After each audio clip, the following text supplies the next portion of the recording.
दोस्तों, आज की वीडियो में हम बात करने वाले हैं ऐसे 5 संकेतों के बारे में जिससे पता चलता है कि देवी शक्तियाँ आपसे बहुत प्रसन्न हैं और जल्द ही आपकी मनोकामना पूर्ण होने वाली है। दोस्तों, अगर आपको भी ये संकेत प्राप्त होते हैं तो समझ जाइए देवी शक्तियाँ आपसे बहुत प्रसन्न हैं और जल्द ही आपकी मनोकामना पूर्ण होने वाली है। दोस्तों, देवी शक्तियाँ प्रत्यक्ष रूप से नजर नहीं आती, लेकिन इस बात को भी नकारा नहीं जा सकता है कि वे किसी न किसी रूप में हमारे साथ अवश्य रहती हैं। हम चाहे तो उन्हें कोई भी नाम दे सकते हैं। कोई उन्हें एंजल कहता है, कोई शक्ति तो कोई ईश्वर। ये शक्तियाँ कुछ खास संकेतों के जरिए हमें अपने होने का एहसास करवाती हैं। कुछ ऐसे संकेत हमें देती हैं जिनके जरिए हम ये जान पाते हैं कि वो हमारे आसपास ही हैं। सनातन धर्म के अंतर्गत ईश्वर की पूजा अर्चना करना विशेष रूप से फलदायी करार दिया गया है। ऐसा माना जाता है ऐसा करने से हमारा आभा मंडल स्वच्छ होता है और हमारे भीतर सकारात्मकता का भी वास होता है। जो लोग नियमित रूप से ईश्वर की आराधना करते हैं उन्हें कुछ ऐसे लाभ भी मिलते हैं जिन्हें सिर्फ समझा और महसूस किया जा सकता है।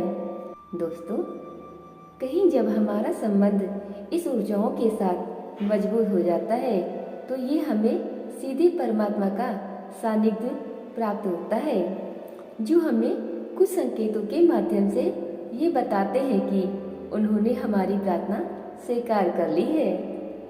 दोस्तों, आइए जानते हैं क्या है वो खास संकेत जो स्वयं ईश्वरीय शक्तियाँ हमें प्रदान करती हैं। कई बार पूजा के दौरान ही हमें ये संकेत मिलते हैं जो इस बात को बताते हैं कि हमारी प्रार्थना को स्वीकार कर लिया गया है। अब हमें घबराने की आवश्यकता नहीं है। दोस्तों, मंदिर हो या फिर घर में की जाने वाली पूजा, हम ज्योति या दीपक अवश्य प्रज्वलित करते हैं। अगर आपके द्वारा जलाए गए दीपक की लौ कुछ ज्यादा ही ऊपर उठ जाती है तो समझ लीजिए आपकी भक्ति और श्रद्धा से ईश्वर को प्रसन्न किया है। वे अवश्य ही आपकी चिंता हरेंगे।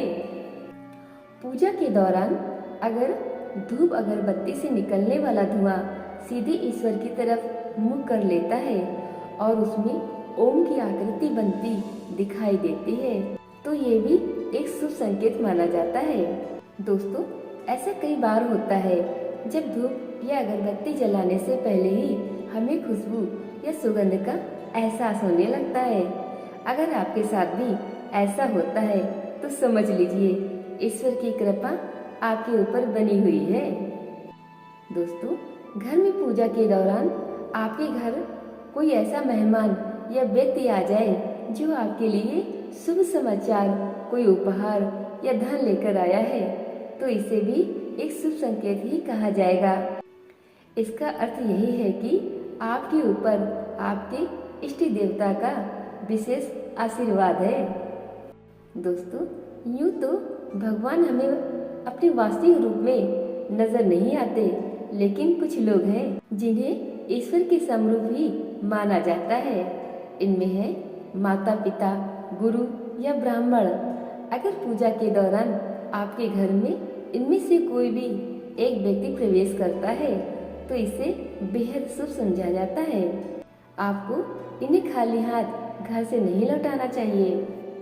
दोस्तों, पूजा के दौरान अगर ईश्वर की प्रतिमा या मूर्ति से कोई फूल या माला गिरकर आपके पास आती है तो ये बेहद शुभ संकेत है। इससे पता चलता है कि ईश्वर की कृपा आपके ऊपर मौजूद है और आपकी मनोकामना जल्द ही पूर्ण होने वाली है। तो दोस्तों, आपको ये जानकारी कैसी लगी? आप अपनी राय हमें कमेंट करके अवश्य बताएं। दोस्तों, इस वीडियो को अपने दोस्तों के साथ शेयर कीजिए, साथ ही लाइक और सब्सक्राइब कीजिए जिससे इस तरह की वीडियो आपको टाइम टू टाइम मिलती रहे। मिलते हैं एक नई जानकारी के साथ में एक नई वीडियो में। तब तक के लिए आप सबका तहे दिल से बहुत बहुत धन्यवाद।